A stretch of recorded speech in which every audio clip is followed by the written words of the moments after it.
Welcome to Kopar Administration. April is Autism Acceptance Month, and here at Kopar we like to raise awareness for this because we have a number of autistic individuals who are job seekers, as well as we have an autistic employee ourselves. So I'd like to introduce with me Corey, who is one of our job coaches. Corey, can you tell us a little bit more about autism? Sure. First of all, I want to say it's important just to recognize Autism Acceptance Month, and we used to call Autism Awareness Month. Awareness is important. You want to be aware that autism exists, but you want to be more than that. You want to accept autistic people for the unique skills and unique perspective they can bring to this, to this planet, basically. So autism is a neurodevelopmental disorder, disability, depending on what you like to identify it as, or you can even call it a difference. And basically, it affects you in different areas. A lot of autistics will have repetitive stereotypical interests. So for example, I can tell you all sorts of facts about Prince George's local history, facts about 50 years before I was born. Some of this even took place, maybe not 50 years, but a long time before my parents were even born. And it's just because it's one of my passions. I have the Prince George Transit schedule just about memorized, and because transit is another one of my interests. I also really like trains and fascinated by trains. Autism, some people have troubles, including myself sometimes, with emotional regulation. So we may be, overreactive or underreactive to different things.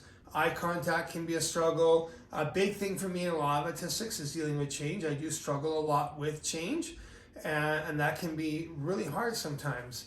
There can be challenges with your executive functioning, so some of your basic life skills doesn't mean you can't do it. Might need a little more work, a little more support. Sometimes understanding unspoken rules, sort of the unwritten social rules and stuff, navigating complex social situations can be challenging. There's a lot of other things too, but those are definitely some of the big ones. And I think it's important to recognize that autism is a spectrum. Everyone's unique. If you met one autistic person, you've met one autistic person.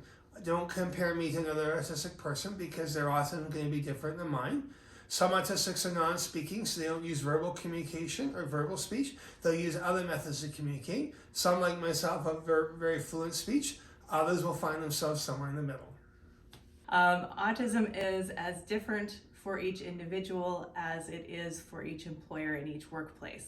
It comes with a lot of strengths and benefits. Corey, can you tell us a little bit more about autism in the workplace? Sure. First of all, one of the big problems that a lot of autistics face, there is a stat, I don't remember it off the top of my head, but a lot of autistics are unemployed or underemployed, despite the fact we have so much to offer. And a lot of it is misperception.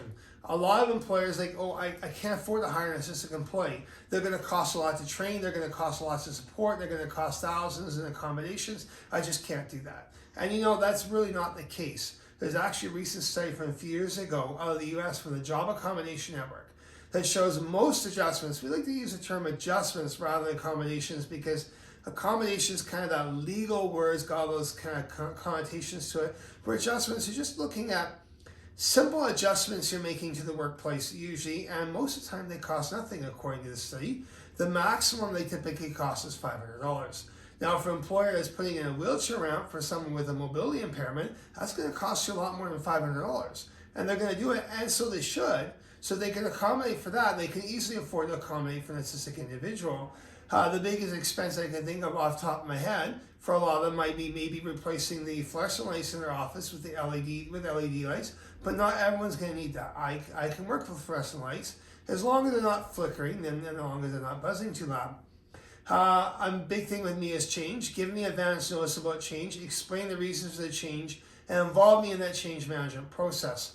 Sometimes managers are reluctant to involve the lower level employees in that, but doing so will give them a buy-in and avoid a lot of stress and frustration by them basically being surprised with the change. We tend not to do well with surprises. I guess those are some of the big ones. At Kopar here, we don't have to wear a uniform, so I can just wear professional looking clothes that are comfortable to me, so there's no cost to the employer for that because obviously they're not going to buy me my clothes. And so just simple things like that, creating a scent-free environment, it's just a matter of policy. It costs nothing. Just ask your staff to respect it, ask your clients or customers to respect it.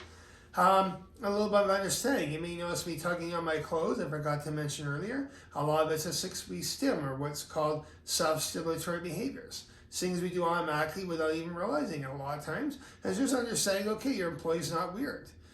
There's actually a study that shows that autistic employees are great benefit to employers because they tend to be more productive, and they tend to be, they're very detail oriented, and we're very loyal, and we cost less to retain and train than a non-autistic employee.